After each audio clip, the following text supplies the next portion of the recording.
Hello and welcome to My Mom's Basement presented by 3Chi and Barstool Sports. I am your host, Robbie Fox. With me is my co host, Clem, and the youngsters are going to be thrilled about this one because we've got Jose Youngs back in the basement to talk Doctor Strange. I think for continuity's sake, the name of like the episode will be everything you need to know about Doctor Strange before Multiverse of Madness. People Mhm, at this point know Doctor Strange, especially in mhm. the MCU. He's been around forever, but there's a lot that we don't know about Doctor Strange. And Jose, you are a Doctor Strange guy. He's like one of Yeah. your main guys, yeah?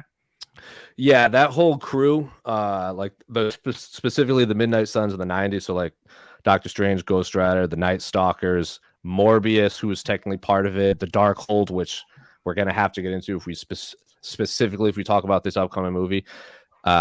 Those were my guys. For like when I say my guys, like that is an understatement. Like I lived and breathed everything to do with Doctor Strange, Ghost Rider, Vengeance, Johnny Blaze, all of that, like all the mystical superheroes of Marvel. Doctor Strange has been around since like the early '60s, so it's like Crazy. Steve Ditko created him. Steve Ditko also created Spider-Man. Like that's how long he's been around. So when you say like people that want to tune in to this and be like, I hope I get the history of Doctor Strange, that would be an exceptionally long episode because he has gone Yeah. through a ton of like not iterations, but a lot has changed. He's had a lot of writers, he's had a lot of artists. He's great. He's the man. His history is so encompassing. So I'll try to stay focused, but no promises. Who wrote your favorite Doctor Strange? Oh wow. Like, Wow. do you have a favorite Doctor Strange story? Kind of a two-parter, but like those were the So first two questions that I thought in my mind. I'm like, if you're such a Doctor Strange guy, I'm wow, shocked that you don't have a is Doctor Strange tattoo. I don't have any Marvel tattoos, honestly. I was Man, talking that is about that when surprising. I was You've got talking the about that with obscure my comics. I do. I was talking about that with my girlfriend the other day. Like, I don't have a Batman tattoo, but I feel like I need a Tim Sale Batman. I Oh feel like yeah. Ghost Rider might be like just like a flaming skull, might be a little goofy. So I'll have to think of something. Nah, you could pull off a flaming skull. You got flaming skull tattoo Sure, sure, energy. sure, Yeah. sure, sure, sure. Man, what a good question.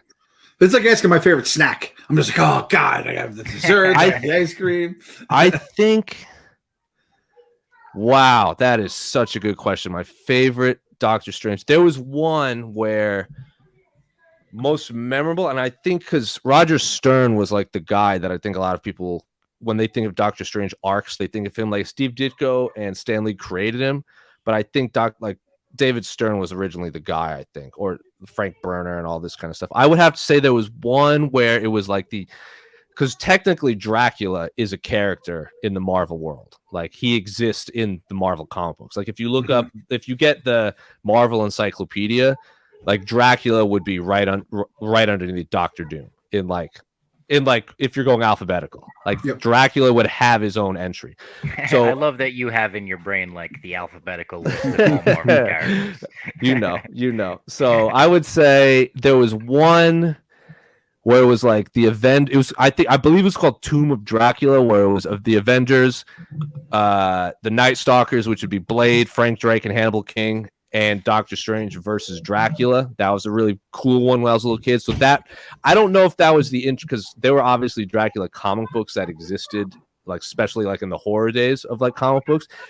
So I don't know if that's the introduction of Dracula into the Marvel comic books. That's the earliest I can remember. That was like in the mid 70s, I want to say. So that one I think was the one that was really cool. Roger Stern also did one because originally it was original. I don't know if this is a rumor that I've heard over the years that the original artist that was going to go with Roger Stern was going to be the young Frank Miller.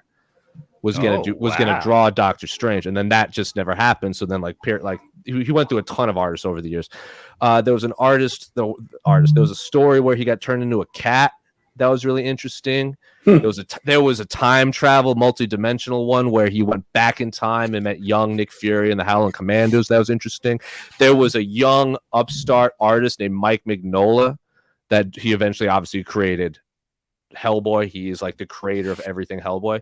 He was the artist that did this one where it really humanized Doctor Doom. This one was I think this one was the late 80s, early 90s, where Doctor Doom's mother is in hell and Doctor Strange helps him get her out of hell. So that one was very interesting. If we're going for more of a modern one, there was one by Brian K. Vaughan who has written like Saga, Ex Machina, Paper Girls, Why the Last Man. Like he's the man. He's like the guy in comic books right now. But like I want to say early 2000s, that was a really good one. I think it introduced Night Nurse as Doctor Strange's love interest, which you saw in the trailer. That's Rachel McAdams' character from the first movie.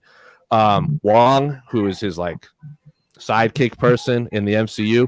Big Wong guys here. Big Wong guys here, just so you know. We have told Waldron if he kills Wong off, we're going to kill him off. God damn it, Jose. That was my question. That look right there, I do not like that look, Jose. I do not like that look. So in this story, I'm not going to tell you how it ends, but in this story, Doctor Strange tries to cure Wong's brain cancer.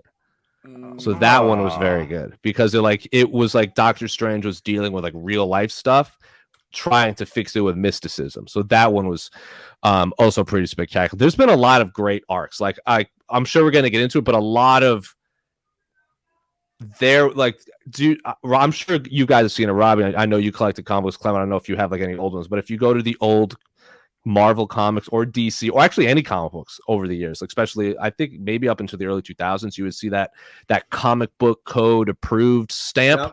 Yep.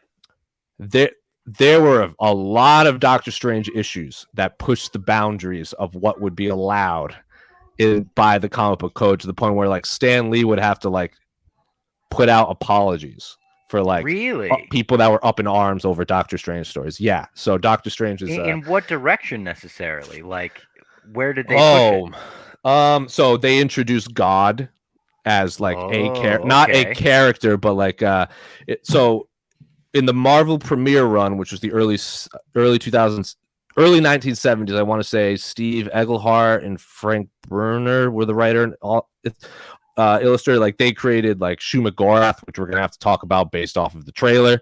Baron there was like this arc where Baron Mordo like destroyed reality, and then Eternity like created a new reality. So it's just all crazy stuff in the early times. But like there was an arc where Doctor Strange witnesses the creation of the universe by this character Seisneg, which we're also gonna have to talk about if we talk about the trailer. Which I don't know if Seisneg is going to be in the movie, but he should be. Seisneg. This has a weird ass name. So in this, they basically it wasn't necessarily God, but it was like the creator of life, the creator of everything. So they weren't like wink. Like yes, it wasn't like all praise God. It was like the creator. Yeah. And I don't know for people that like because I went to a Catholic school for a handful of years early in my career, so I know a lot of these stories. There was like. In the Bible, there's these cities, Sodom and Gomorrah, that were like destroyed by God in a rain of fire. And basically that happened in the comic books. So that Stanley had to put an apology letter out in like the next issue. Wow. Because Stanley didn't write it, but Stanley was like the editor in chief. So he like demanded, like he had to like take the brunt of it. So it was like a lot of stuff like that.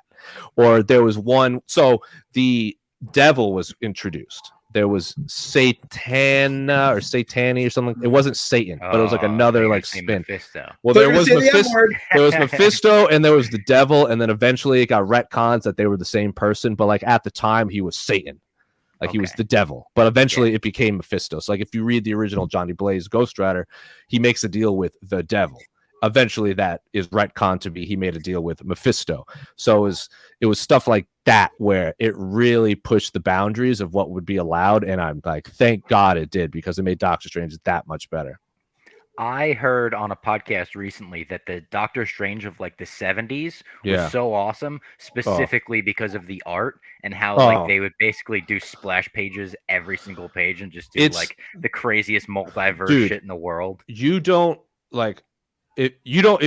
So like Doctor Strange is a very interesting character in the sense that for literary reasons where a lot of people will talk about their favorite, who's your favorite Batman writer? Who's your favorite Superman writer? Who wrote the best Spider-Man?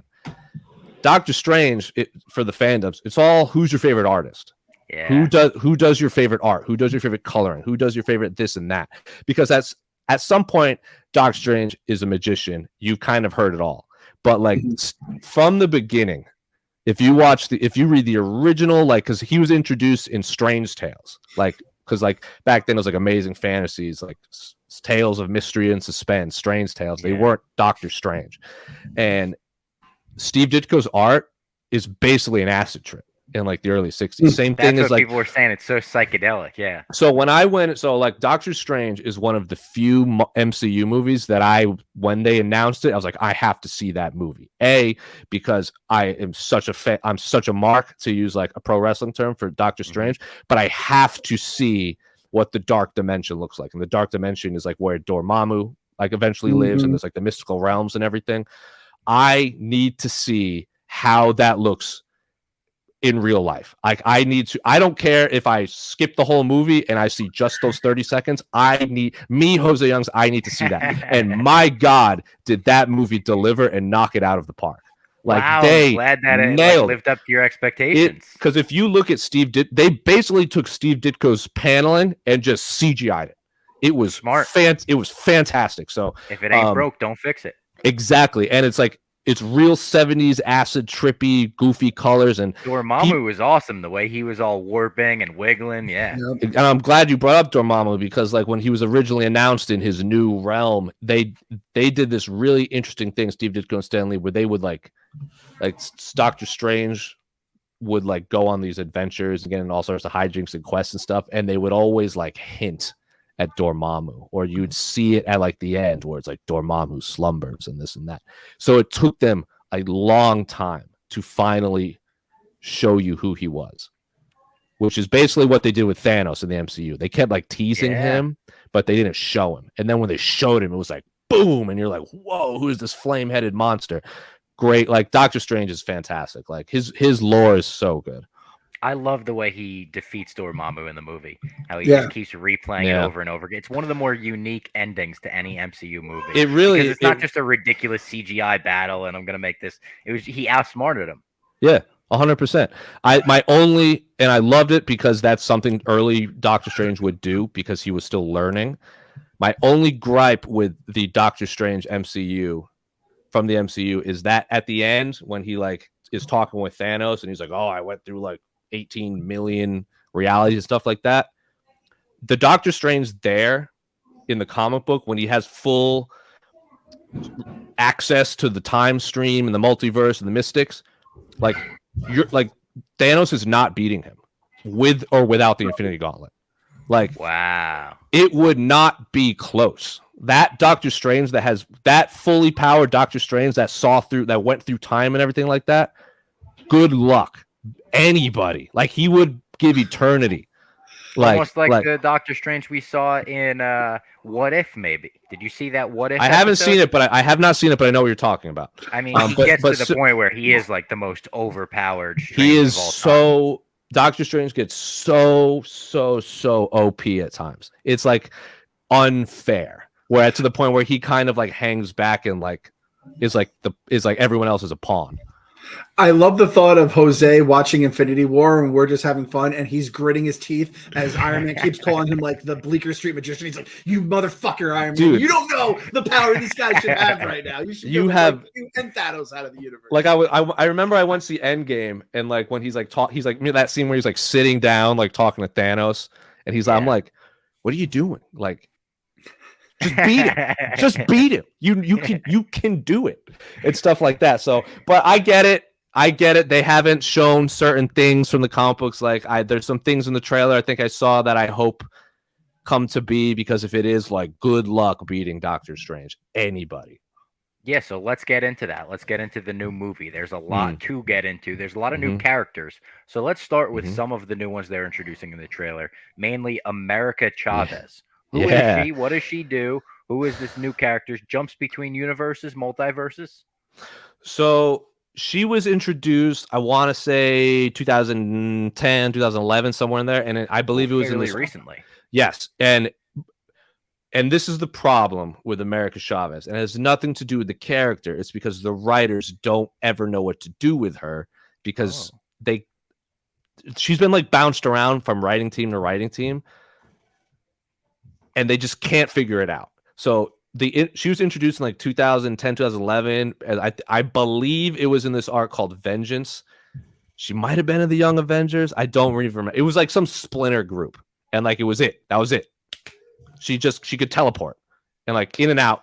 Never see, like she was in this small run, and then I was like, didn't even think of her. She just disappeared. I was like, I probably will never see her again.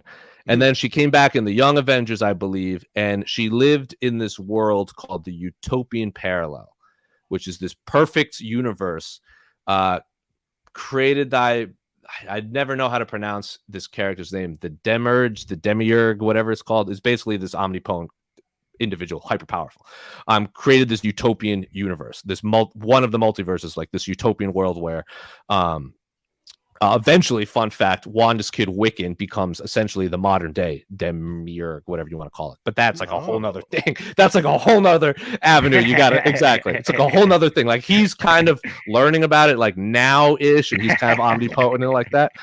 So, Clem, his brain's already hurting, and I haven't even gotten there yet. It's already breaking, Jose. Yeah. You just mentioned that casually. So this Utopian Parallel, basically it existed outside of the multiverse, and I don't know if you heard, this movie is, I believe, banned in China, in the Middle East, and if I remember correctly. Yeah. So America Chavez has two moms, so she's like a gay couple, great, awesome. One of like a black hole opens up in the Utopian Parallel, and the moms like get sucked in, save the day, this and that, and she escapes America Chavez to Earth through one of either a portal or a black hole, I can't quite remember, and she like takes the name Chavez, and in the original like 2011 run, she's like part of like she's like adopted by this group, this family called like the Chavezes, so like they kind of retconned it, so she like went through the portal and then got adopted and then took the name Chavez, and that led into the 2011 Vengeance. So they were basically working backwards, if that makes sense. Trying to and now, so that origin story people liked. They were like, cool, you know, Hispanic, but not really, because she's from another dimension. She had two moms. They were doing like all this, every representation is important. And then they did this thing where this new kind of origin where she still has two moms, and she has a sister named Catalina, and one of the moms is like super smart and like a genius theory. I don't remember what kind of exactly scientist she is, but she's a scientist. And she has this thing called Edge's syndrome, I think, which is killing her, and like young girls get it. So this individual called Mr. Gales wants to experiment, because Catalina and America have it, but America is dying and Catalina is not, and they want to know why. So this scientist, I believe Mr. Gales, whatever his name is, like takes them in. It's like this islands thing with all these other girls, and they're like, it's like this great, awesome nursery thing where they're trying to save these girls and like figure out a cure. Like they're going to study Catalina to figure out why she's not dying, because then they maybe can find a cure from her DNA. It's like, it's actually very interesting, but they're shady, and they don't like, obviously, like Splinter, secret government thing, like something's not right. Eventually the disease goes into remission, and this is where America learns she can open portals, but it's not multiverse portals. It's like, you ever play the game Portal? Yeah. That. She's basically it's just like here to there. Boom, just a teleporter. But not like Nightwing, where she's just like bamf and then goes. It's like creates a portal, jumps through it, pops out another portal. That's essentially what she does. And then obviously the secret government goes, she has powers. We can turn her into a weapon. The moms don't want that, so the family escapes. Both moms end up sacrificing themselves again, and then America opens up because her portals are shaped like stars. We saw that in the trailer. It looks pretty cool. Right. It's great, and that's why she has the star in her chest and everything, and she opens the star portal and jumps through with Catalina. But then Mr. Gale grabs the sister, and he's like, haha, I got her. And then the island blows up, and then America believes that her sister is dead and her parents are dead, and that is how. Oh, and the Utopian Parallel is basically, I don't know if you guys ever watched Dragon Ball Z back in the day, but there was this thing called the hyperbolic chamber where you could go in and time moved, like 1 second in our world would be like a week in the hyperbolic chamber. So it's how you can train. You can get you can get like 20 years of training and then come out and you only missed a day. So you get like really powerful in like 1 day real life. So he created the Utopian Parallel to basically be that on the island. It's a giant door that you open it and you go in and time just moves slow. So that's where they're studying the disease, because the disease moves slower. And then she eventually like joins the Young Avengers and the Avengers or whatever it was. And they made it, so that first origin I told you where she lived outside the multiverse and the black hole came and everything, which was a great origin story. Basically, the way they retconned it, that she was traumatized and made all that up in her head, which is silly. That's not a bad way to do it. I feel like I agree, but I don't think everyone in the comic book community loved the original story. So it's like, what if it's not, bro? I understand like what they did was interesting, and if they're going to change it, that's the way to change it. They just didn't need to change it. I think that's why people were upset, because it was a unique story of like multi-dimensional lesbian moms and a girl can create portals rather than the secret government killed her family. Like, been there, done that. Yeah, true. They're moon knighting us right now. I'm in fucking Moon Knight. I don't know if you're watching, Jose. We got the crazy shit going on. Oh, I'm all caught up, baby. I am there, and I'm sure we'll talk about it. But at this point, though, America just has teleportation powers. There's not really a lot. I'm not as in tuned with her over. I think the last thing I read was January with her, and at that point, it was just teleportation power. So unless something has popped up from February to now, I don't know. But I'm assuming it's gonna be something like that in this movie. Okay. Another person from the trailer, not a person, I shouldn't say. This is a creature in the trailer. A lot of people are saying Gargantos, Shumagorath. There's names being thrown out. We don't necessarily have confirmation, I guess, on which one it is, but it's the big eyeball, tentacles, crazy looking thing that attacks. So Shumagorath in the comics as well, right? Yeah, Shumagorath. I don't want to call him like, he's not the Joker of Doctor Strange, but he pops up a lot. Because he's not really. If Strange had does Strange have like a main villain? Dormammu is kind of his nightmare, which I'm sure we're gonna have to talk about. So, because I'm like, my fingers are crossed that he is either a post-credit scene or is in this movie, because he's like such a good villain. Shumagorath is that big tentacle creature you see. The trailer, he's like covered in chaos magic in one of the scenes. So I'm wondering if that's actually Shumagorath or Gargantos or whoever. There's like arguments between the both. They're kind of interchangeable. Basically, he is a hyper powerful. There's these beings called the Angled Ones, and he is like one of the more powerful Angled Ones. So how would I explain this? If you have a spider web in front of you, and the multiverse is the spaces in the webs, the Angled Ones live on the webs. They live they live in between in between the universes.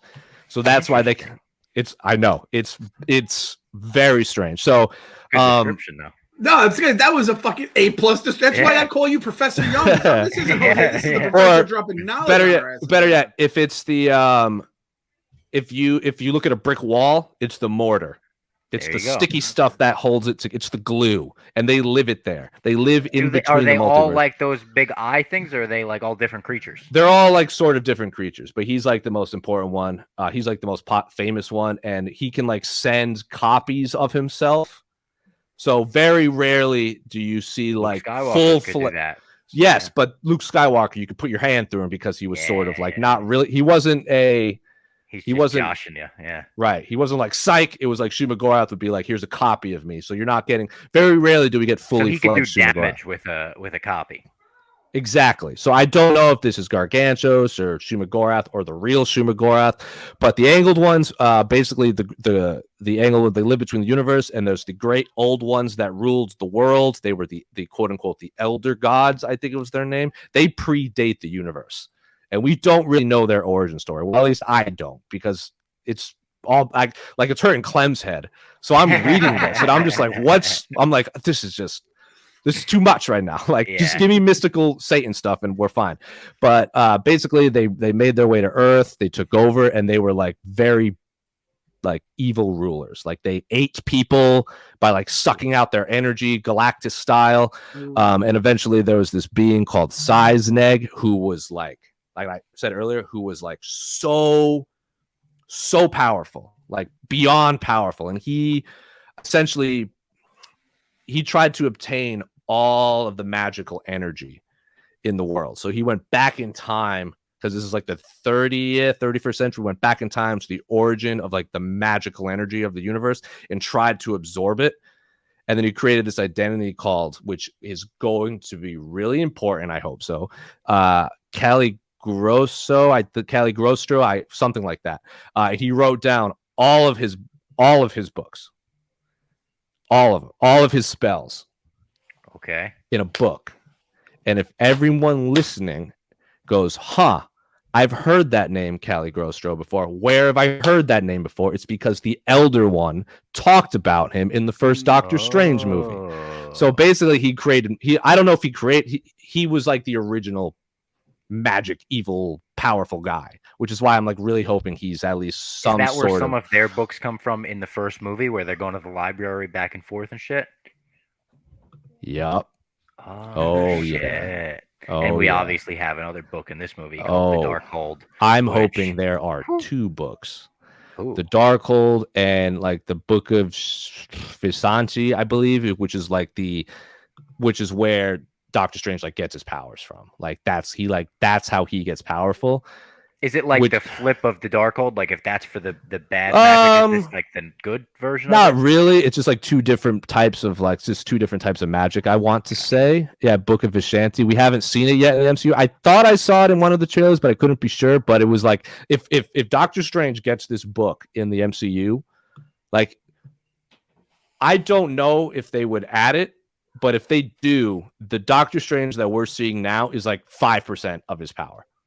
Wow. And then he gets that book and he's just like well, unstoppable. I could see they need to like hype him up to some level because he got snapped. He missed 5 years. Now he's not even Sorcerer Supreme. We learned that in the last Spider-Man. So it's like I feel like he has to get to the point where you boost him back up to that level. Getting the Book of Vishanti would be taking the training wheels off, essentially.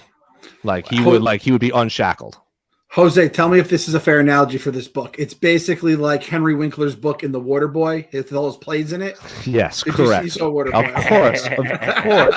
I've seen The Waterboy. Come on, dog. I was gonna say, I figured you were a Sandler guy, at least in the early years, like myself. I'm a big Happy Gilmore fan, but I would probably put Waterboy. I really like Billy Madison. Oh man, that's tough. Wedding Singer's up there too. Don't you know what? Wedding Singer, Jose, or Big Daddy.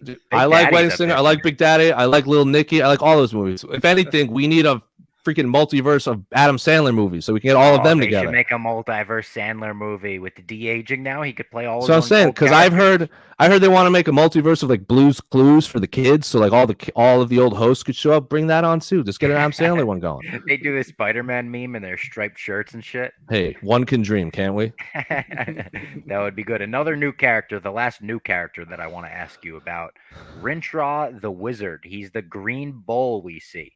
Is this a famous character? Is this a random character they're bringing in? I don't know a ton about him. He's a guy that I don't really like. He would pop up now and then and be like, "Oh, this freaking guy again," and I would kind of tune out a bit. But he's obviously going to be important. It's really hard to talk about him without giving away too many spoilers, because like we know he's coming.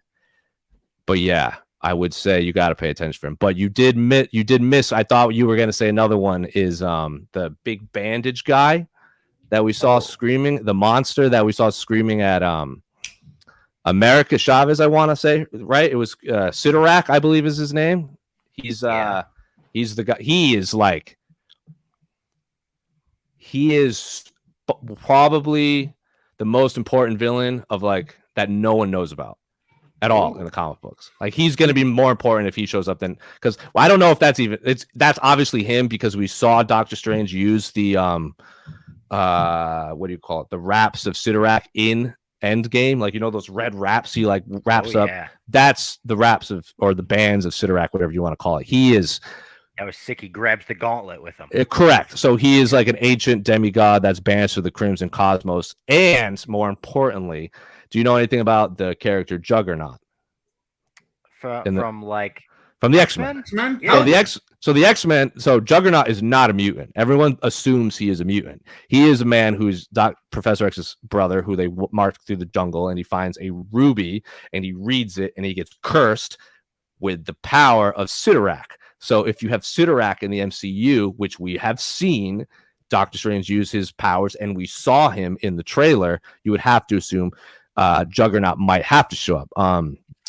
Talking my language, Jose. And- Now and- we're talking my world. Yeah, I like that. And Dormammu even uses Sidorak's powers in like the comic book. So this is a character, and this is a character that when he pops up, shit's going down. Like it's shit's going down. I hate to cut off the podcast, but I got to tell everyone about HelloFresh. HelloFresh is America's #1 meal kit, and they deliver pre-portioned ingredients straight to your door so you get the convenience without skimping out on quality. Skip the trip to the grocery store and don't waste any money on excess food. You can pick your favorites from 50 different weekly options and skip weeks when you need to change your delivery date, update your preferences, whatever you need to do, you can do on the HelloFresh app. HelloFresh offers seasonal recipes as well, like salmon limon and pasta primavera. So customize your favorite dishes with their new HelloFresh offerings. Swap out proteins, swap out a side, one side for another. Do whatever you want to do on their website or on their app. I've used it before. It's all great. It's delicious. And you can make meals truly tailored to you. Go to HelloFresh.com/Robbie16 right now and use the promo code Robbie16 for up to 16 free meals and 3 free gifts. That is Robbie16, ROBBIE16 for 16 free meals at HelloFresh. So you mentioned some mutants there. Mhm. There's rumors that in this movie we could finally get that more mutants moment where Wanda brings the mutants into the MCU House of M style. We know that Wanda is going to go off, kind of maybe go mad in this movie. Rumors are that she's like the main villain and she's going to turn on everybody in this one. Are there stories other than House of M where they did that almost Dark Phoenix thing with Wanda? Where she goes crazy? Yeah. Bro, she is the queen of that? Just dating back, Scarlet Witch. She puts the witch in Scarlet Witch. She's the key to like every major arc in Marvel since like 1995.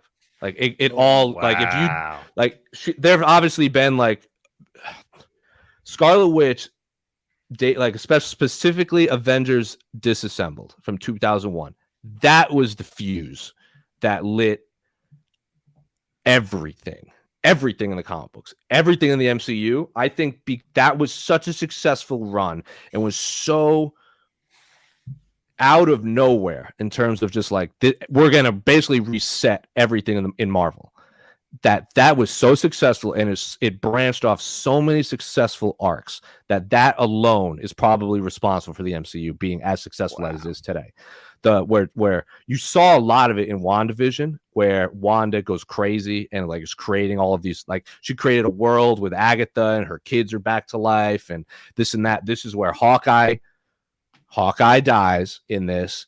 Jack of Hearts dies. Ant-Man dies. Everyone, like, it resets everything, and the Avengers break up. The Avengers are like, we can't do this anymore. Like, we can't, like, the Vision dies, Ultron comes back, Doctor Strange shows up to save the day, Magneto walks away, and then that literally sets up House of M. That sets up New Avengers. That sets up Skrull Invasion. That sets up everything, and it's because of Scarlet Witch. Unbelievable. And the rumor is that she's going to have as much screen time in this movie as Doctor Strange. I don't know how true that is. I would hope so. There was that. There's the fact that I think she just signed like a 7-year extension with the MCU, Elizabeth Olsen. They really did like nail her with the perfect casting.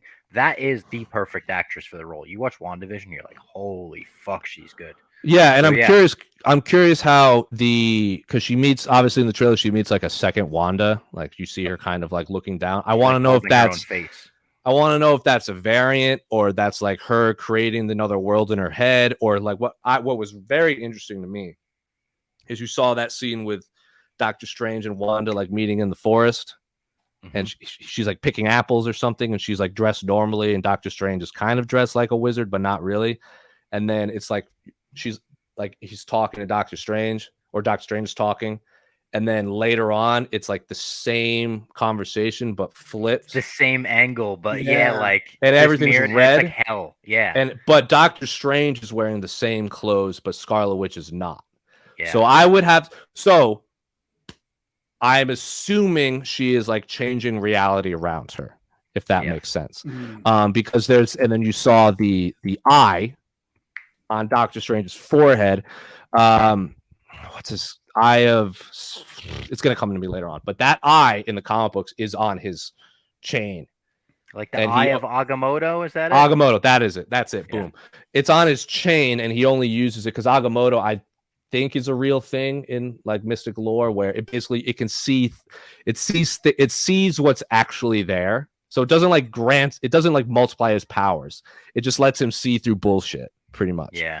So if Wanda is warping reality, you put that eye on, you can see reality outside of everything, all the tomfoolery happening, which is why I assume that whatever variant that Doctor Strange that popped up is going to be a thing. There's a lot of stuff from this most recent trailer that like blew my mind, honestly. Another thing, we've seen a bunch of different Doctor Strangers in the trailers. Defender Strange, Sinister Strange, Supreme Strange, Zombie Strange, where he's got like literally all the arms coming out and all that shit. Have they, I assume they've done stuff like that in the comics before where a bunch of Doctor Strangers meet up? Yeah, it's mostly, it's happened with Spider-Man, where where Spider-Mans have done that, but like obviously if there's like 50 like are any of these strangers from the comics? Has Defender Strange or anyone appeared? Well, Defender Strange is part of the Defenders, which is a superhero group made up of Hulk, Silver Surfer, which we have not been introduced to yet, Submariner, who we will be introduced to. It's those and so it's Hulk, Doctor Strange, Submariner, and Silver Surfer, and then like Valkyrie and Hawkeye and various other people have gone through. But that's like the core four.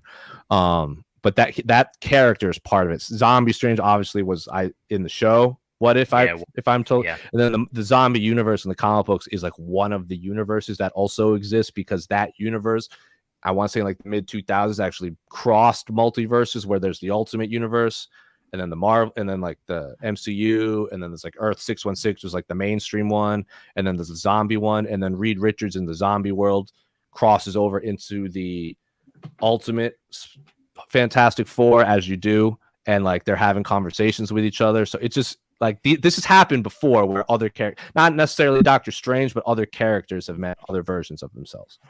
Here's maybe the most important question that I wrote down for the interview, and this is from the trailer, from the rumors. What the hell is up with the Illuminati in the MCU? We are here. That is, I was hoping you were gonna hit. So we obviously, based on the trailer, we see Doctor Strange being like handcuffed and like brought away, which was with like Ultron bots. With the Ultron bots, and I don't know if this is an homage to it or if they're gonna do something similar, where it was very reminiscent of these comic book arcs called The Trial of Magneto and The Trial of Reed Richards, where Magneto turns himself into like humanity and he's on trial, and he's like same thing, like same type of shackles. And then Reed Richards, who like defeats Galactus. And this was like infinitely more interesting than The Trials of Magneto, because this was like one of those arcs where it like blew the doors off the comic book world when it came out, where the Fantastic Four beats Galactus, like prevents him from doing something, as they always do, because Galactus is a quote unquote bad guy. And Reed Richards is on trial, and all of the cosmic deities show up, like Eternity, Living Tribunal, like the Collector, like everybody, the Grand Master, everyone shows up because Reed Richards is on trial, because Galactus is needed in the world. He keeps balance, as Thanos would say. He keeps balance to the life. So Eternity shows up and was like, no, Galactus needs to exist. Like, chill out, let him do his thing. And everyone's like, fine. Like, fine. Stop bullying Galactus. Fantastic. Exactly. So obviously after that, he's led to the chamber, and you hear Professor X's voice. You hear what's his name? Patrick Stewart's voice. Patrick Stewart, yeah. So then you see all of the chairs in front of him. So in the comic books, the Illuminati is Professor X, who represents the mutants in the secret society government thing. It's not even a secret government. They're just like a group of people that like come together to like, I don't know, fix life. So it's Professor X who represents the mutants. There's Tony Stark, who represents like humanity / science with no powers. There's Black Bolt, who represents the Inhumans that live on the moon. He's like the second most powerful superhero after the Sentry. They had that bad TV show, but I I've was never gonna watched. say, is Black Bolt cool because they did the TV show? Black Bolt is awesome in the comic books, but he's like Okay. so powerful that it would be kind of fool. It would be like dumb to put him in the MCU because he can't even talk. He can't even talk. Well, he can't. Black Bolt's power is he creates like a sonic boom type thing with his voice, where if he talks, like if he says hello, the Earth will explode. Like he's too powerful. Black Bolt represents the Inhumans, which a lot of people thought were going to take the place of the mutants in the MCU, but I don't think that's the case anymore. So Mariner, who represents Atlantis, and Mr. Fantastic, who represents like the super-powered non-mutants, also and science. A lot so of it's rumors about Mr. Fantastic too. correct. So like those are the ones. They're the ones that banish Hulk. So the Planet Hulk arc where he lands on, they're the ones that off the planet. They're the ones that screwed up. They blew that. Yeah, and then so when Hulk comes back in World War Hulk right here, when he comes back and he takes over the Earth with his like crew and makes Madison Square Garden his like throne, he makes all of the Illuminati battle each other. Like he puts them. He makes on top of that. So Mr. Fantastic is like crazy powerful. He just doesn't really do it. So Doctor Strange is about to win. I mean, not Doctor Strange. Mr. Fantastic is about to win, and then Hulk like stops it, and he's like, my work here is done. And then like various other things happen. Sentry shows up, and it's like a whole thing. But like Doctor Strange's hands have been like shattered because he drank a demon to get more. It's a whole thing. It's a whole thing. Classic Doctor Strange fucking up his hands. Yeah. So like real quick, like he like there's like this demon thing that he can drink, and he basically becomes like a super powerful demon, and he drinks that to fight the Hulk, but Hulk still beats him by shattering his hands. He sort of does stuff like that in the What If episode. Like he has to like not drink things, but he has to like consume the demons basically, and he becomes them for a second. And then it's like, you should watch that What If episode. It's fucking crazy. By the end of it, he looks like this crazy monster. It's nuts. Does he have like what do you call it? Like hammers for hands or whatever you call it, like mallets? Like this? Does he look like this? He doesn't look too different. He looks pretty gnarly by the end of it. Yeah, he looks like Mephisto at one point. Yeah, similar.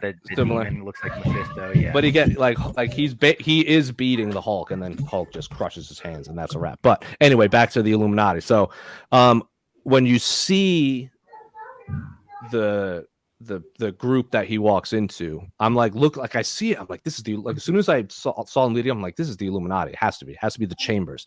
But like, where is everybody? And then you see them. And you see, I think Baron Mordo walk in on the right. Yeah. So he's obviously in it. I assume he represents the mystical realm. People are saying it could be a variant of him. Maybe not the one we saw in the first one. They're saying this is Master Mordo. Oh, interesting. Oh, you got Jose on that one, Bob. But more importantly, the guy on the right with all like the skin tight suit with the lights is one of three people. It's either Mr. Fantastic, which would be great. It's either new Black Panther, because he could also technically be part of the Illuminati in the MCU, or it could be Tony Stark. Now, when I say Tony Stark, I'm not saying Robert Downey Jr. is coming back. I've also heard that they want to add Tom Cruise to the MCU. I've heard that as well. Now, Tom Cruise would be the best. Superior. Really? You think he'd be a good Tony Stark? Superior Iron Man. Superior evil Iron Man is what I would want. Iron Man. So with the endosim armor, have you read much of Superior? So Superior Iron Man is. I thought you were saying he'd be superior than Robert Downey Jr. There's actually a comic book series called Superior Iron Man, where I can't remember the name of the arc, but basically in this arc, it might have been Scarlet Witch. I can't remember who, but like basically someone does something where supervillains become good guys and good guys become evil. They basically like their brains are flipped, but it's not like they change bodies. It's like Iron Man's all of a sudden evil and Loki is good. That's pretty much, or like face swap. Exactly. And Superior Iron Man gets the endosim suit, which is like based off of symbiote stuff. Like, so it's basically like a liquid armor, and he's like so evil. Like he is like ruthless in killing people.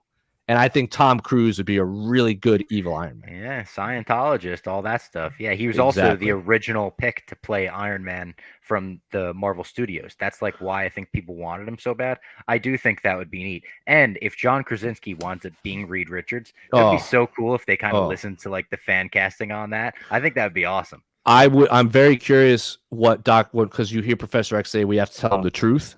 Mm-hmm. I want to know because it could be the introduction of Galactus, it could be an introduction of Mephisto, it could be an introduction of a whole lot of things, and I have no concept of what that could be. I know a lot of people saying like rumor and theory about that is the Professor X side is that this is the Professor X from the X-Men cartoon in the 90s, and he'll be in the yellow chair, and at the end of that series he has to go off and he's like injured and he goes off into another universe. The idea being like he went off into the MCU and like, so like getting literally the cartoon Professor X in this movie. So like in the end of the 1990s Spider-Man where you meet Stan Lee. Oh shit, do you at the end of that movie, at the end of that cartoon? Did you not see the end of the cartoon?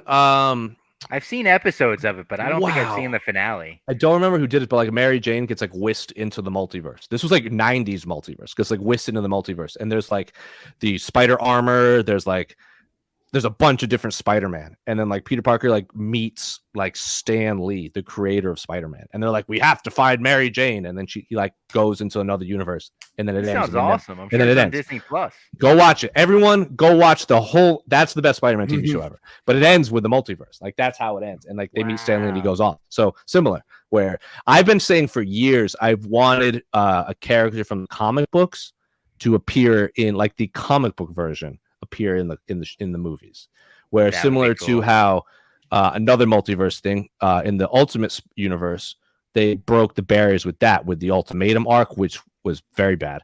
But this was interesting where the 616 Mysterio sends a avatar into the Ultimate universe because the Ultimate universe didn't have a Mysterio until the end.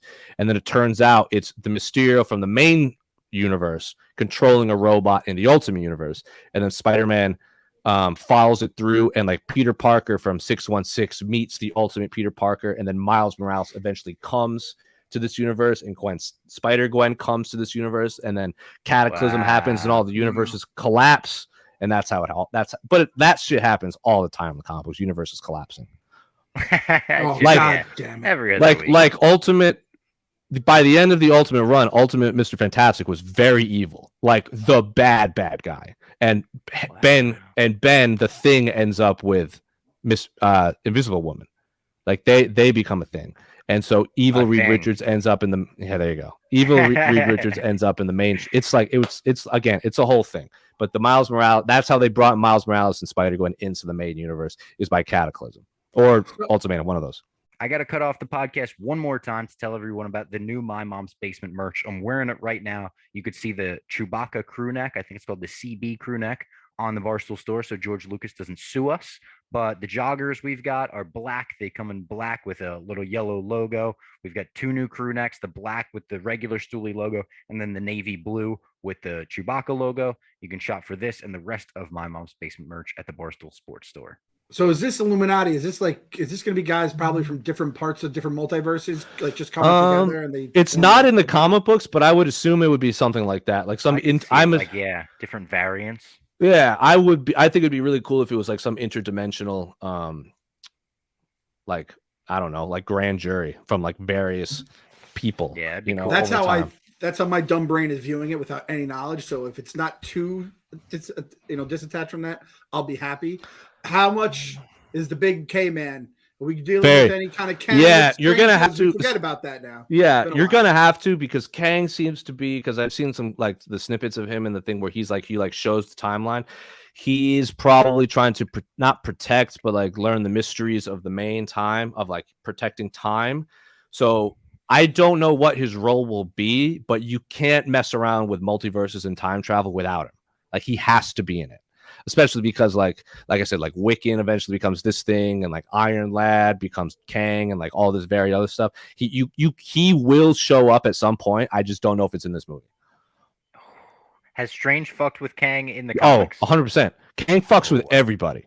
Like there's not a superhero there's no, like Kang doesn't have a guy. He is everyone's bad guy.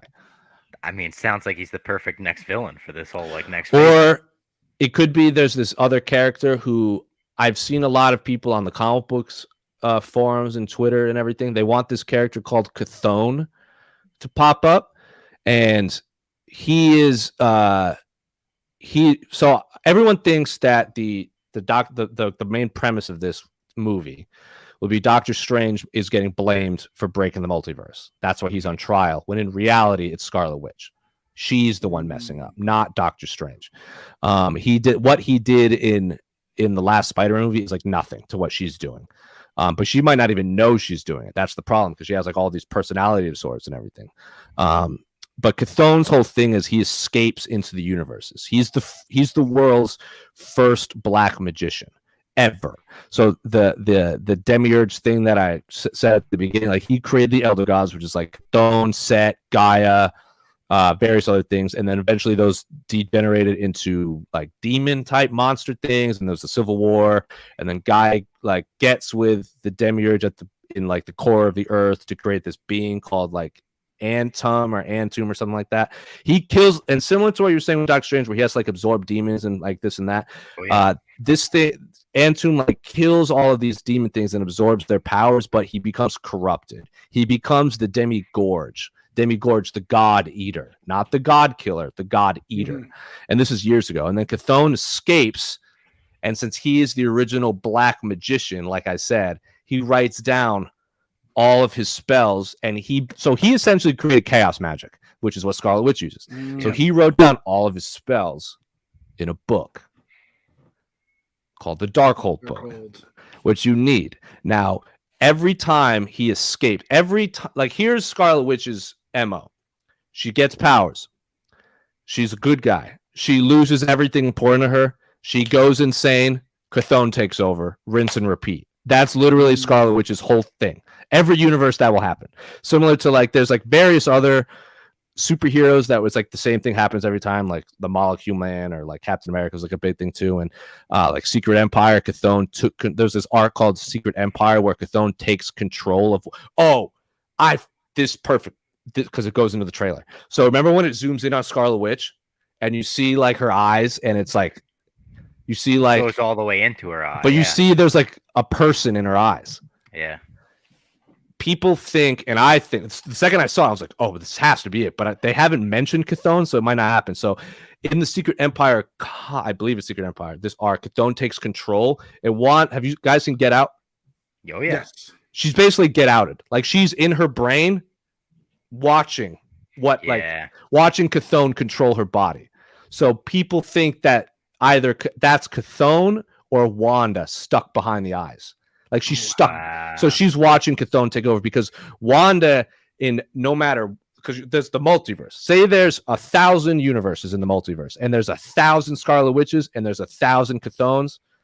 Chthon in every universe needs Wanda to escape and take over the universe and fracture the multiverse. So the universe is crossing over, meaning like another Chthon needs another Wanda and this and that. So it's Wanda is essentially the key to conquering the multiverse, for a lot of people. Shit. Like this could honestly, like when I saw all of these things, I'm like, this should be a Scarlet Witch movie. They're allegedly doing. It's rumored they're on a retreat right now, which I wonder if our boy Waldron's on that retreat. We should send him a DM. Just be like, hope you're having fun on the retreat to see. And he had a board there, Bob. Like board. Wait, did you think it was a physical board? I know it's a physical board. I think they meant like a board of directors. No, they meant like that. Well, they're going to run the ideas back, and where are they going to write the ideas down? On a board, and then they're going to take pictures of the board. It's a whiteboard. Jose, I'm going to get you a picture of the whiteboard when I get it. I'm telling you, there's one out there. I would love nothing more than to see this alleged whiteboard. They have a whiteboard. I don't think they flew out a whiteboard to the retreat. They're fucking Disney. Hey, you can't. When they got there. You can't hack a whiteboard and get all those spoilers. Oh, fact. You can't hack a whiteboard. The Illuminati here, the three of us. You can't hack a whiteboard. Whiteboard confirmed. So so if this movie, like, I think it should be a Doctor Strange movie, and it's like, but I feel like Doctor Strange could be like the passenger, like trying to solve what's happening, because there's like a lot of things. Like some other things that we see is like when him and America Chavez like fall through a portal and they see a bunch of dinosaurs and stuff. Yeah. The first time I saw that, I was like, because there's this thing in the Marvel universe, in the Marvel comic books called the Savage Land, which is like, I don't remember who created it, but like these gods basically created a biosphere that's like a zoo for like every animal ever. So there's dinosaurs exist in this world, but it's also on Earth. That sounds like they created a place for stoners in the MCU. But no one can get in. No one can get in. No one can get in. X-Men cartoon, I remember. Yeah, it is. It's in the X-Men cartoon. I think Tarzan or Kazan. I remember his name, but he sucks. That character sucks. But like the character, this place, the Savage Land, is cool. It also reminded me in the Infinity Gauntlet comic books, which is somewhere on the shelf behind me. The Infinity Gauntlet comic books.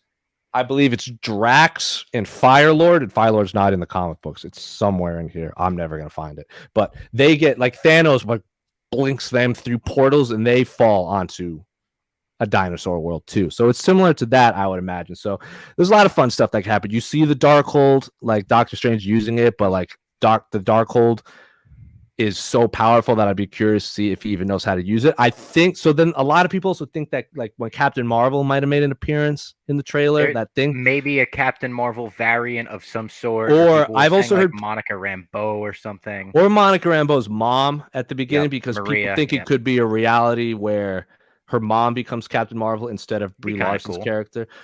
A lot of when I first saw it, I was like, that's Captain Universe, which is a character from the comic books, which is like this omnipotent creature.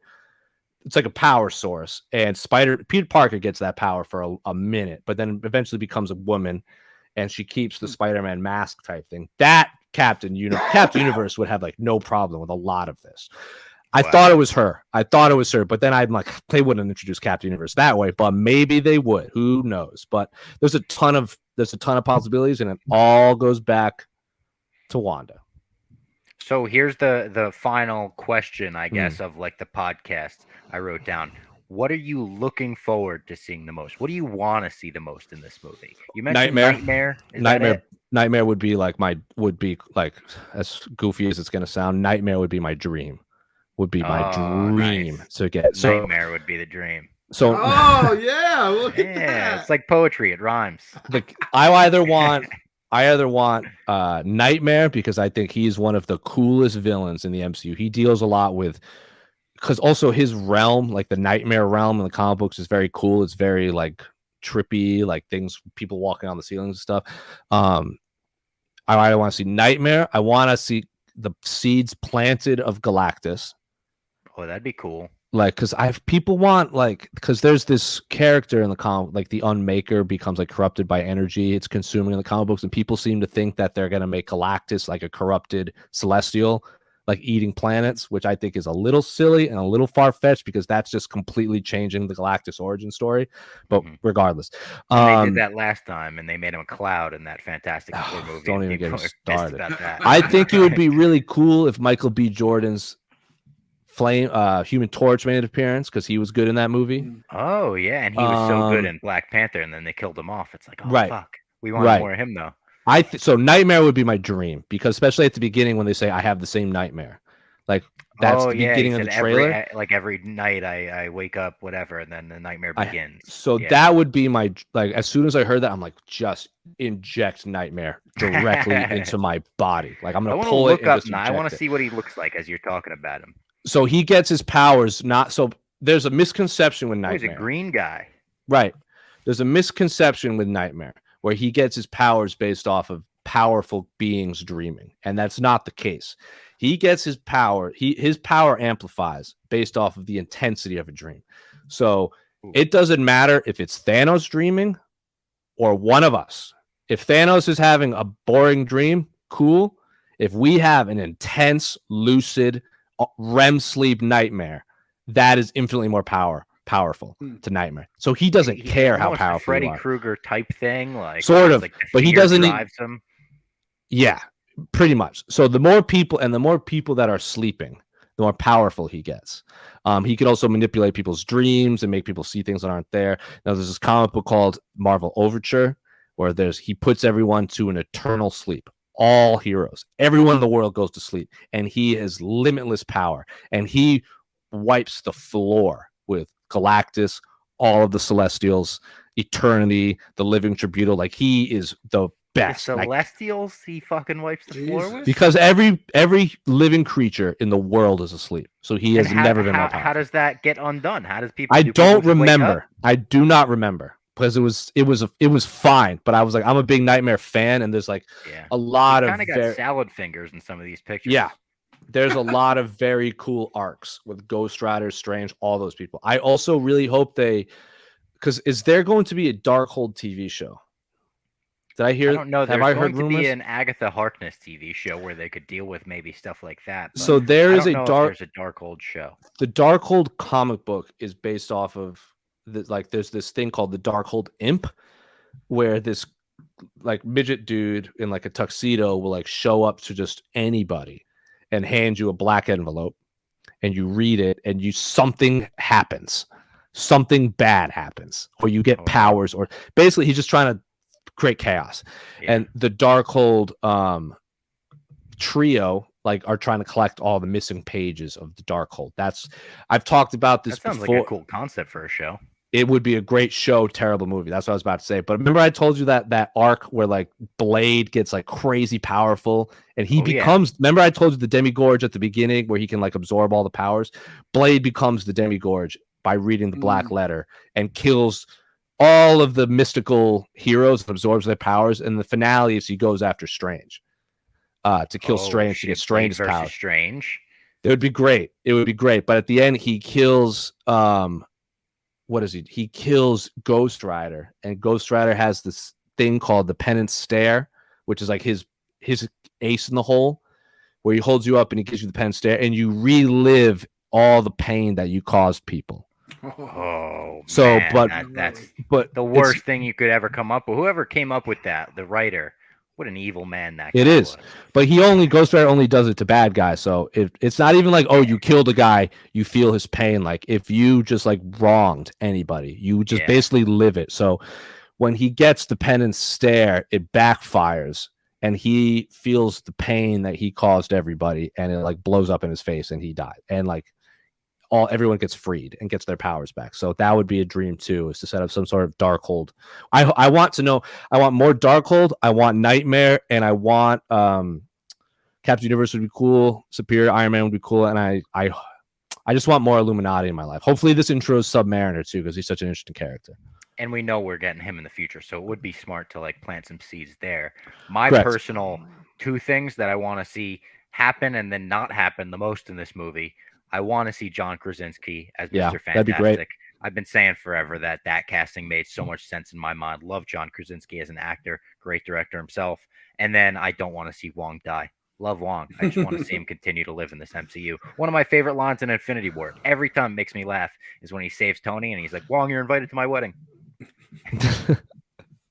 Yeah, the way Jose reacted to that Wong question, I'm the sus meter is up. I'm very, very, very concerned. And it's not officially confirmed yet, but I would say 99% we're going to talk to Waldron after the movie, like the week after the movie comes out. So if he does happen to kill Wong, he's going to have hell to pay. I'll give you the things I want for this movie. Number one, I just want Rachel McAdams to be happy. I don't know if Christine Palmer is big in the books or if she is big. She is? Okay. Yeah. So that makes sense. And what's she has like a hero name at some point? She's the night nurse. Her and did you guys watch? You guys didn't watch. So there was night nurse, but then there's like the night nurses, which is like a group of nurses, and she's like one of them. And I don't know if you guys watched. That's a porno. I think you're talking about porno now. We're talking about a different movie. I don't know what you guys do in your basement, but I'm not watching night nurses. But it's in one of the Netflix. It's either in Daredevil or Defenders or something. It might be Luke Cage, honestly. Rosario Dawson plays one of the nurses too. So like all like her character, Rachel McAdams' character, and like maybe one other. They're all basically when a superhero gets hurt, they can go to them. They're just superheroes have a team of nurses. Exactly. I like that. I like the concept of that. I hope they make Christine Palmer that. I could see like Doctor Strange bringing another hurt hero to her and being like, fix her up. She he like helps her give himself surgery in the first one. Yes. He's like the astral. Yeah. He's like, you got to do this to me, whatever. And isn't in the trailer she's getting married, but it's not to him, right? Yeah, he's at her Okay. wedding, which stings. Yeah, That's interesting. That's dagger interesting. to the heart. But yeah, I just want Rachel McAdams happy, no matter who. If she's marrying Strange or she's marrying Owen Wilson from, that'd be awesome. If she actually married Owen Wilson from Wedding Crashers, we get to see that kind of union all come together. I guess Isn't Owen Wilson in Loki? Yeah, I was gonna say. Oh yeah, Mobius. Mobius. Mobius. Yeah. Mobius just took one R away. He is rumored to be in this as well. would have Waldron to be. writing both. Like Oh, they could do shit. that. Like chop it up with Sylvie, Loki, and Yeah. Mobius for a sec, and then come back. That'd be awesome. I wouldn't be surprised if Loki and Kang or someone was in like the post-credit scene. That would be I didn't awesome. think about the post-credit. Okay, so that's number 2 on the list. I want Kang somewhere involved in this, just so then we're now we're like, all right, we're going back to the Kang storyline here because we've been all over the place since Loki had the finale. I want Wanda and Strange to be on to like a role-playing game. I want them both to level up 10 levels. And it's like, because I feel like they're going to be 2 of maybe our 3 or 4 lead characters for this phase, right? That's going to be Iron Man, definitely. the Cap, the Thor. These 2 are going to be the guys, and they're awesome actors. So it's pretty fucking sweet. And Shoot, go ahead. Oh, and then the last one is just give me Mephisto. Just get him in there. So if this movie's already been banned in China, we can put him in, and they can't do a fucking thing about I it. do respect that they were like, can you take out the 12-second scene where she mentions her 2 moms? And they were like, nope, we can't. Yeah, good on them. Yeah. But adding Mephisto would be great, especially if Blade's coming out, and if the Norman Reedus rumors are true, you have to have Mephisto for Ghost Rider, because then, like, especially because if you have Strange, Morbius, Ghost Rider, Blade, you'd have to introduce Frank and the Darkhold group. Like, you basically have all of the Midnight Suns that fight Mephisto and all this kind of stuff. So that would be killer too. I would also like someone. Like one of my other friends that is also really into comic books. He was like, we were like talking about like the last Spider-Man movie after, and he basically like, because now Spider-Man reset, so now he's like a superhero again. So the first 3 Spider-Mans were essentially prequels to what we're about to get, and I don't think anyone in the world expected that. Like, while you're watching the 3 Spider-Mans, you're basically like getting prequels or a setup to just the origin story. Exactly. Because now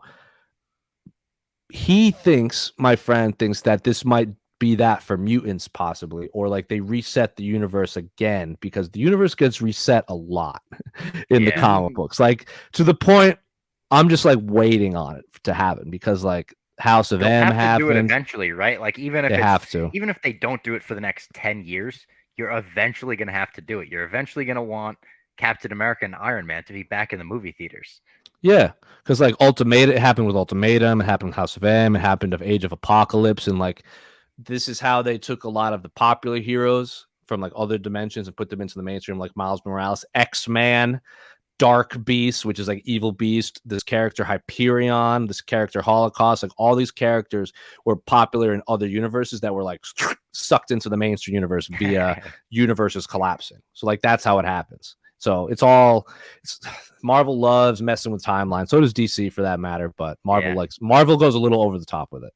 You know what's fucked up to think about? Like, a question that I ask people, especially with the new Batman out, is like, who was your Batman? Like, who's the Batman you grew up with, right? It's fucked up to think that like when we're old, people are going to be like, who's the Iron Man you grew up with? Like, are you a Downey guy? Like, that could be a thing in the future. It's like, what? I hope, of course, he's the only one. I just hope it's not, because one thing that never ever works in the comic books is when you go from like Iron Man to Iron Heart, or like stuff like that, or you went from when you go from Thor to Thunderstrike, which was like bootleg Eric Masterson when he took over Thor's role. That sounds like the name that like they would give to like Thor if he went to WCW from WWF. Exactly. That's exactly like Thunderstrike. So Thunderstrike eventually becomes like I think it's Eric Masterson. He becomes Thor. Like, he takes the mantle of Thor, but this is when Thor was going back and forth between human and Thor when he had the hammer. So when he was Thor, everyone thought it was the same Thor, but it wasn't. It was like they did like a flip thing. And then eventually Thor comes back. He's like, I want Mjolnir back. So then he creates his own mallet. It's like a ball on the top of it. And then that becomes Thunderstrike. And it's awful. Like leather jacket, earring, ponytail. Like, it was very silly. And then he was part of the Thor Corps, which is like 3-4 different Thors. Thor Corps, wow. Yeah. And that sounds like Thor's Survivor Series team name. Exactly. And you get Stormbreaker, which is Beta Ray Bill's hammer. And then there's like another, there's like a fourth Thor that's like Stormbreaker was something else, and they kind of just took that Mhm. name for what Stormbreaker currently is. Mhm. Smart. Stormbreaker's a sweet name. And Stormbreaker in the comic books looks like the hammer it's like the hammer with like the axe on the other side of it. Yeah. That Thor creates, but it's solid gold. It's not just like made of Oh. sticks and stuff like that. Came to be when Beta Ray Bill meets Thor, because Beta Ray Bill was like basically this alien race version of Captain America, where he was like this skinny doofus who like got his like gene spliced to become this ultimate warrior type thing. And then he fights Thor, and he can pick up Mjolnir. Like Thor gets knocked out, and he picks up the hammer and gets Thor's powers. Damn. So then Odin is like, what the like, how did that happen? Because Odin doesn't control who picks it up. So Odin makes them fight over the hammer. And Beta Ray Bill beats Thor in hand-to-hand combat. In front of his fucking dad? Yeah. And then Thor, but then Beta Ray Bill and Thor and everyone agree that like he's not an evil person. So like, why not make a second hammer? So then they make Stormbreaker. So that then there were two hammers.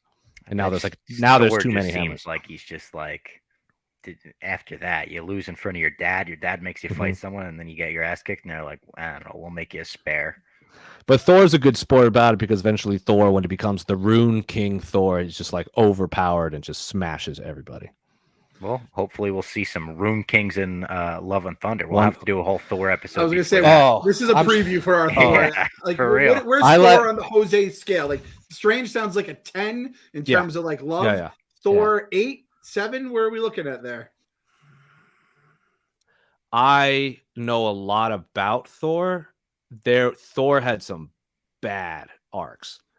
I think some bad movies. Now, what about the arc you think for this one with Gore the God Gore Butcher? the God Butcher is fantastic. Jane, if they do it right, was great, but I didn't see, because like Jane in the comic books is cancer, which is like so it was that was peak Thor to me for a long time. Walter Simonson's Thor was very good. Thor when he dies is like basically Thor from like 95 to like 2010 was the man. And then good 15-year stretch for him. Oh yeah. He was the man. And then like he got a little too overpowered at times. I know like Thor's lore is great, but he's in some bad arcs. He's in some like, if I think peak Thor in terms of like writing is higher than Strange. But Strange is consistently good, where Thor is like, you're either great or terrible. Yeah. That makes sense to me. But although I feel like Strange would also be one of those characters where it's like almost a small target to hit sometimes, where you could write a pretty terrible Strange arc pretty easily. Yeah, no, you're not wrong. Also, at some point, the problem with both Strange and Thor and Wanda, for that matter, is they just got too powerful. Yeah, they just got way too powerful at times. So like, you have to go away for a bit. But when Thor gets like humanized, because sometimes exactly like when Thor dies. I want to say in like 2003, 2004, and then he comes back in like 2007-ish. I might have got those years wrong. He was gone for Civil War. He was not alive. Oh, wow. So which is why they cloned Thor. You can't clone a god and it backfires on them, because he accidentally kills a superhero. And then like the really interesting version is when he comes back, because Thor is the god of thunder and like rain and everything like that. So Thor was not alive when Hurricane Katrina happened. So he goes to New Orleans and is like distraught. He's like, I could have stopped this. I could have stopped this. So like that Thor is so like that Thor right there is better than any Doctor Strange ever. Yeah. Because it's like humanizes him. And then he like fights. There's like an epic. Like I talk about this meeting all the time when because Civil War happened and like the registration happens and everything real quick, and then like Thor comes back and he's like walking around New Orleans just like depressed because he could have prevented all of this. And Tony Stark, Iron Man, lands. He's like, "It's good to see you, Thor." And then Thor is like not saying anything. He's like pissed at Iron Man because he cloned him and actually did all this evil, bad things to their friends. And like Iron Man's like, "You have to register. You have to do this. You have to do that." And Thor's like, "No. I'm not doing any of that." And then he literally like backhands Iron Man like into a wall, and Iron Man's like, I didn't want to do this, and like shoots, like goes full force, like max power at Thor. And Thor was like, do you really think I ever fought you at full strength? You have no idea how powerful I am. And summons a lightning bolt to like hit Iron Man, short circuits his armor, and then like flies away. He's like, start walking. Thor's Made your bad. boy out to be a bitch, Clem. Tough looks. But again, Jose's the fucking god here, so whatever he says goes in my mind. And Doctor Strange is very. I think when Doctor Strange, because I know this is Doctor Strange episode, and people probably want to hear more Doctor Strange stuff. When Doctor Strange is a guest character, is where he really shines. Like Doctor Strange has fantastic arcs and this and that, but it's when he appears to help other. Like when Doctor Strange helps Spider-Man, when he helps the X-Men, when he helps Ghost Rider. That is where Doctor Strange is at his absolute best because he can do things that other people obviously can't, which is why he's so MCU kind of mirrored that. Like his movie was great, Yeah. don't get me wrong, but like I think a lot of people fell in love with him through Infinity War and 100%. those appearances. Oh, 1000%. That Doctor Strange is where he really like. There's one, like, what was the story arc I was about to say? I can't even remember. But they're all of them are, like when he pops up, you know something's about to go down because it's always. I love when he popped up in Ragnarok real quick. Yeah, it was like, exactly. Oh, shit, like Thor's talking to Doctor Strange now on Bleecker Street. It's awesome. There's a storyline when Ghost Rider came back in like the mid 2000s. And this was like right around World War Hulk was happening, and Hulk took over New York. I might have told this story on this one, but it's like it just shows you how fantastic Doctor Strange, the writing for Doctor Strange is. And Ghost Rider is two different. It's like Thor and Bruce Banner. Like they're two different individuals that just happen to inhabit the same body. So when the Ghost Rider comes out, he's powerful, but then when Johnny Blaze comes out, he's normal. And then if the Johnny Blaze mind goes in the Ghost Rider's body, he's not as powerful. Similar as like when Bruce Banner becomes the Hulk, when the Hulk gets Bruce Banner's mind. There's this arc where Ghost Rider and Johnny Blaze are arguing internally of we have to go take out the Hulk. We have to stop the Hulk. And Ghost Rider's like, no, not our problem. And so then they fight, and then Johnny Blaze takes over, and he goes to fight Hulk, and it's competitive. It's a competitive fight, but Hulk eventually throws a bus on him and knocks him out. That'll do it. And knocks out the ghost and knocks out the Johnny Blaze conscious. So when Johnny Blaze loses consciousness, the Ghost Rider personality comes out, which is like the spirit of vengeance. Ghost Rider would have no problem defeating any version of Hulk at all. Wow. Like he would not break a sweat. But he stares at the Hulk and then he drives away. Now, during this battle, the Illuminati are watching from one of their satellites. Like they're monitoring the situation. And Mr. Fantastic is like, where's he going?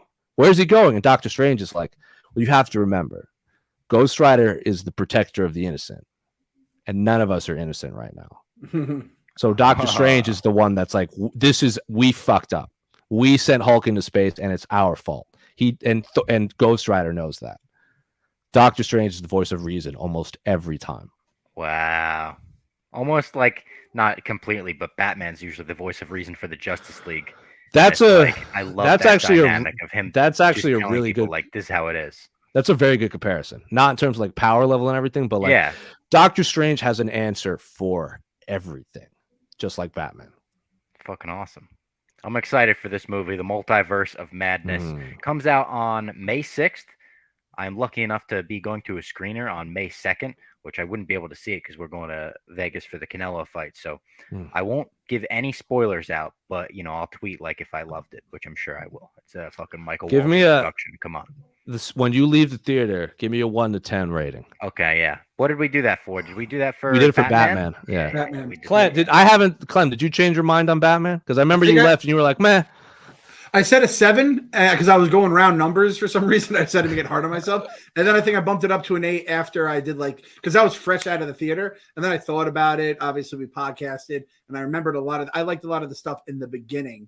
The end is where it lost me. And then it was just so long. So I think I ended up at an 8. And I think you were around the same, weren't you? Yeah, I gave it an 8 out of 10. For sure. So all the fucking diehard Batman people that were jumping down my throat were saying it wasn't an 11 out of 10. I got Professor Young's in my side. I'll take over a million of you guys. Now, I agree with you on the Batman front because, and especially the fans, like Batman's my guy, Robbie. Batman's your guy. You have him tattooed on your body. We all love Batman. Batman fans they could be Specifically, let me just say this Snyderverse Batman fans who don't refuse even to get me acknowledge started. anyone but Ben Affleck as their Batman. What are you guys doing? Batman fans are either the best or the worst. They are the pro wrestling fans of comic books. They're like this. Just chill out, bro. Like it's a super. Chill out. They all need to chill out. That's the perfect advice. Just chill out. Like you got to like they're making Batman movies in 2022. Like be happy. Like they're not 3-hour like noir movies. Like we're getting Keaton back as Batman, and we're getting the animated Batman, and we're getting they're making the team behind the fucking animated series is making a new cartoon on HBO Max. Like it's such a good time to be a Batman fan. Just chill out, Robbie. people. Just take a chill pill, man. All right. Doctor Strange comes out on May 6th. Go see it. Support Michael Waldron. Support Marvel because they definitely need this ad, right? And Kevin Feige, if you need any of us on your retreat, give us a call because we know you're listening. We know you made it to the end of the episode. 100%. Let's talk Nightmare, Kevin Feige. Yeah. All right. See you guys next week.